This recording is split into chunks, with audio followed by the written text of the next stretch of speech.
Tere, minu nimi on Tarmo ja olen Padise mõisa peakokk. Aastal 98 Koka kooli lihtsalt sellepärast, et saada mingi eriala, et tundus huvitav. Viimased 20 aastat olen seda teinud. Toidud, mis sisaldavad piisavalt teravusi. Meeldivad Aasia köögitoidud ja kindlasti lihalised. Veiseliha. Temast annab teha nii palju erinevaid asju, ja eestimaine veiseliha eriti, et on väga selline mõnus produkt, mida kasutada. Alates tomatitükeldusest, sitrunite, tsitruse pressimistest, kalafileerimine kindlasti. Head nipid, mis lühendavad tööaega köögis. See menü on nüüd päris lai, et alates salatitest, suppidest, kalafileerimisteni, pardini, kuni ka magustoituni välja. Mina suudan läbi viia in english, na ruski ja na estonski keeles.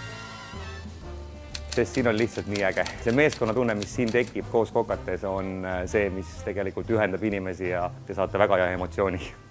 Tule minuga Toiduakadeemiasse kokkama, sest koos kokates on väga lahe saada see meeskonnakogemus, saada see tunne ja ma luban teile, et kõik teie toidud on suurepärased.